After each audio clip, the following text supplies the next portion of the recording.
Michael Morales Torres para Lucha Libre Online, la marca número 1 de Pro Wrestling y Combat Sports en el mundo. Mi invitado especial, anteriormente campeón en pareja de Impact Wrestling, parte del roster de Impact Wrestling, parte fundamental de lo que algún día también fue conocido como DK. Crazy Steve llega desde Ontario, Canadá, a Lucha Libre Online. Steve, it is an absolute honor to have you as our guest. It is your first time here. How are you doing today, sir? I'm very well. Thank you so much for having me. Thank you for being here, sir.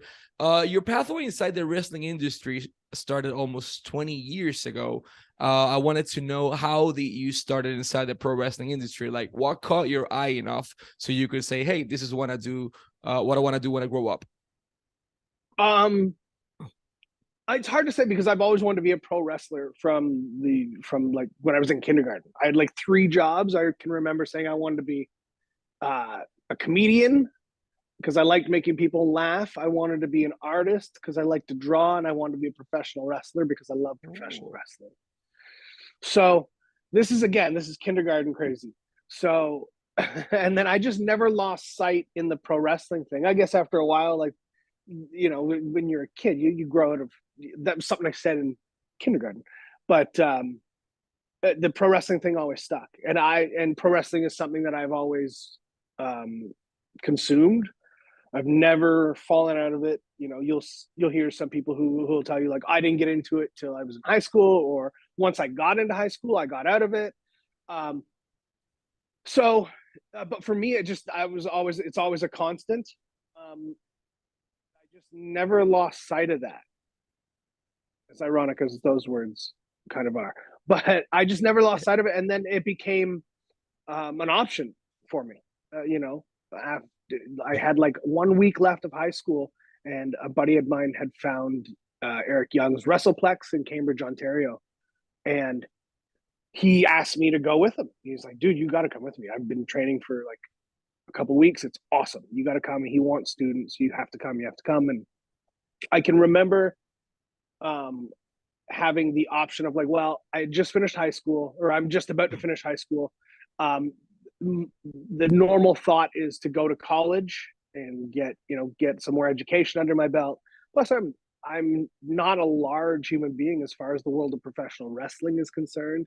I'm not the smallest either, but especially in 2003, there was nobody really my size there, and I was like 130 pounds. So I thought maybe I should go to college and try and gain some weight and then come back to this wrestling thing. And I had a conversation with my mom, and she had said to me, she said, "Buddy, there's no age limit on school. You've always wanted to be a professional wrestler. You have this opportunity now. Go do it now." And that's all I needed to hear. And I went ahead, and obviously the rest is history. So not all the people inside this industry have the blessing or the opportunity that their own parents were the one giving them the approval to move forward with this pathway. How do you felt, when your mom told you, "Hey, go follow this pathway"? Was it as a real moment in your life? If she's still here, does she still support you? She's no longer with us, but no, I'm sorry. No, yeah. But she was my biggest fan. So it didn't come as like a shock or surprise, and like, but yeah, it just was reassurance. The biggest thing, right? Reassurance that like, okay, this is something I need to be doing. This is something I need to follow through with. So, yeah, and again, it's something that millions of conversations with my mom, but like that's one of the ones that will always stick with me, and like I can hear her voice in my head, and like the words exact. So, yeah. So inside Canada, there are a lot of talent. We obviously have the Rejoice, we have the Heart, so that there are a lot of people. But the inspiration behind the Crazy Steve gimmick, or at least the most similar I can see to it, is Vampiro Canadiense, or Vampiro, which is Canadian. He painted his face white for a period of time. Was he like kind of an inspiration to what you wanted to do, or who or what inspired the face paint behind Crazy Steve? I think it's a mixed bag. It's not just one professional wrestler. It's not even just wrestling in general. It could be everything, right? Like, so I grew up as far as like when I got into professional wrestling around 2003. So the music I like at that age, at that time, I'm really big into Slipknot. I'm really big into bands like Mudvayne and Rob Zombie and all of these like theatrical bands, as well as like I'm a horror movie buff. And then the wrestling side of that comes, you got The Undertaker, you have Kane, Mankind, Raven, Vampiro, you know, a lot of these characters, these kind of dark characters. It just all kind of is one big melting pot of what I'm generally find interest in. And I think that again comes from my mom too. She kind of raised me on horror movies as a kid. So I think it all kind of stems from that. But as far as like the face paint is concerned, I think when you're a kid, you think every professional wrestler, especially because you're a kid and you look like a kid, every professional wrestler to you has a mask or wears some sort of face paint, because that's what differentiates you from the regular human beings. That's what tells them that you're a pro wrestler, because you have a mask on or face paint. So I think that might have just been instilled in me just based off of that. But the inspiration for the, you know, designs and all that stuff just comes from various things, again, be it movies, music, wrestling. I'm generally kind of artsy fartsy, so it's just another side of me that I get to show the audience. I wanted to ask, because usually the first bump is something everyone remembers. Mine sucked, and a lot of people I know hated their first bump inside a ring. As a wrestling fan that grew up, you know, watching this business, that always wanted to go inside that ring, do you recall that almost religious experience or spiritual experience inside the ring? Do you recall your moment? Oh yeah, absolutely. You can see the smile on my face as you were talking. Like, yeah, my first bump, I remember very well, and it wasn't, looking back, it wasn't the most painful, but it was just an eye-opening experience. It was real. It was like, what, this is what they do. I think those are my thought. That my original thought was, I took my first bump, and my thought was, this is what they do. It's a lot harder than I thought it was going to be. Like, from a physical standpoint, harder in that sense, like that part. And but I had like seconds to think of that, because then it was like, okay, get up, do it again. All right, get up, do it again. Okay, get up, do it again. And it wasn't like and that wasn't coming from like a point of where I was trying to be rushed into doing anything. It was just a matter of, if you think about what you're doing, you're going to hesitate. And if you hesitate, that's going to cause fear, and fear is going to cause you to get hurt. And so the idea of take your bump, get up, do it again, get up, do it again, get up, do it again, was done so as a means to, one, train my body, but also train my mind to just don't think, just, it's almost act like a robot. Get up and do it, get up and do it, get up and do it. So, but yeah, I remember my first bump very, very vividly. That's awesome, man. You mentioned that you train with Eric Young. Eric is a huge name and a huge talent inside Impact's history, or TNA back then. You know, from going to train with Eric Young to suddenly you are in the same company that Eric Young, you're working with him, he's your coworker, you're in the backstage area. You know, was it as a real moment in your life, having, or a full circle moment when you signed with Impact Wrestling? Like, what do you recall of that first show you worked with them, you know, after having the opportunity to train with Eric for so long? I think, like, as a kid, again, kindergarten crazy, my goal is to be a WWF professional wrestler, because that's what I was exposed to. And then I break into pro wrestling in 2003. In 2002, TNA wrestling opens up. 2004, EY gets signed. He leaves. And at that point, my goal had changed. Not changed, but altered. Like, I would have gladly worked for the WWF, WWE at that time, you know, no questions asked. But more than wanting to work for a specific company, I wanted to work with my friends. And EY is, yes, he's my trainer, he's my sensei, but he's one of my best friends. And to me, like, I love professional wrestling. I'm passionate about professional wrestling. If I can do it with my friends, then I'm going to be even more fulfilled in life. And so I just, continue to grind and work. And that became my goal. That became my focus, to work for TNA.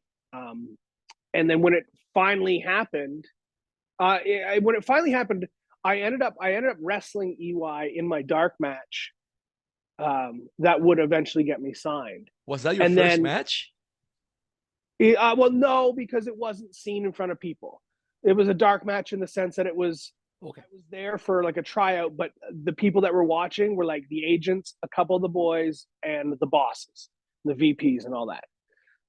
They were the ones that. So like, I don't know. That's, to some people, that's an even worse scenario, because you have a whole auditorium or whatever with just like 16 to 20 people watching, an even more intimate crowd. Like that can be a lot more nerve-wracking for performers, I know for a fact. But I didn't bother me. One, I can't see them, and and so all I got to do is act weird, and I'm really good at doing that. And so I had, and I'm wrestling EY. And despite the fact that he trained me, we'd only maybe wrestled in actual matches maybe 2 or 3 times prior to this. So I think a lot of people going into that had thought that we had been in the ring with each other a lot more than we actually had. But he can have a good match with a broomstick. So I knew I was in good hands.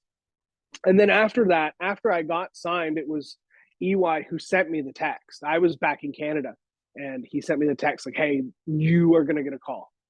They're gonna sign you." And I was like, I couldn't believe it. And he was like, "Dude, you can believe it. I'm telling you, you are now a contracted professional wrestler." And then sure enough, like within the hour, I got a call from the late Bob Ryder, and that was that. We had talks, and the rest, as they say, is history. What a story. And it's incredible, man. And you mentioned something really important, will lead me to my next question. And this may come to a surprise to certain people, but you are legally blind. You cannot, see as many people. Like, you're inside an industry that your eyes are very valuable, let's say it this way. And you manage a way to overcome any adversity in your life to achieve your dream and to come on top, because you're right now one of the top, one of the top companies inside not only the US, but all the world. Like globally, Impact Wrestling is one of the top companies, period. Like, how do you manage to overcome those adversities in your life in order to win? Like, you were a tag team champion, you are in a top company, you achieve your dreams. Like, how do you feel, man, with all this? So I get asked this a lot, and it's tough. I mean, it's tough to put into words. Yes, when you look at it like that, it is very cool, and it can be humbling, and there's a lot of pride that goes into that. But you got to understand, I never really looked at it like that. Like, I just kind of, my sight was set forward, no pun intended. But like, my goal was to become a professional wrestler. That's what I was going to do. The idea that like poor vision, I have poor eyesight and stuff like that, that's something I've always dealt with. So that was every day for me. I didn't look at it as like up every day, like, oh, I got to go through this again, or it was the norm for me. Which I guess, I mean, when I say it like that, it's a blessing that it was like that, and I was able just to focus on what I wanted. That being said, I'm also like a realist too, in the sense that like, if I was bad at it, and if my vision was in fact a true absolute danger, not only to me but more importantly to the people that I'm working with, I would not do it. I would find another way in pro wrestling. I'd find another avenue, be it referee, be it something. That's what I would do. But lucky in the sense that I'm not that. And I take a lot of pride in my work. I take a lot of pride in what I do, but I also take a lot of pride in how I take care of the guys that I'm working with. Because you get in the ring with somebody you can't see, I think that could be pretty nerve-wracking, And don't get me wrong, what we're doing is physical. It's very physical. It's organized violence. So going into something like that, I know it's going to hurt already, you don't need me to punch you in your face and bust up your nose and knock out your teeth. Just like I don't need you to do that to me, because we got to do this again the next day and the day after that and the day after that. And wrestling by itself is going to do that for us. So I don't need to be doing that to you. And so again, and then I guess this goes back to, like, I looked up to guys like Bret Hart, who has gone on record saying, like, I can kick you full-fledged in the face and you will walk away with no black eyes, no broken noses. And like, that's part of the magic, and that's part of the art form in pro wrestling. And I draw inspiration from that. And despite having poor vision, I look to that, and like, that's the kind of athlete, and that's the kind of performer I want to have. And that's kind of what, part of what I want to leave behind when my bump card is filled and I'm done with this pro wrestling business. Such amazing words, Steve. Humbling for me as well to hear them. If you allow me, I want to say something in Spanish really quick. Este próximo, bueno, lo primero que todo, todos los jueves, every single Thursday a las 8 de la noche del este. 8 de la noche del este, todos los jueves, Impact Wrestling presenta su programación semanal por Access TV, y también la tienen a través de la suscripción mensual que tienen en su canal de YouTube, que son los Impact Insiders. Está excelente, es de mi programación favorita, así que denle la oportunidad. En adición a eso, tienen toda su mercancía, incluyendo esta t-shirt que yo tengo puesta de Impact, en shopimpact.com. Ahí lo pueden encontrar, Shop Impact, en todo tipo de mercancía. También tienen su página en eBay para memorabilia, ebay.com/Impact Wrestling, para mercancía firmada, entre muchísimas otras cosas.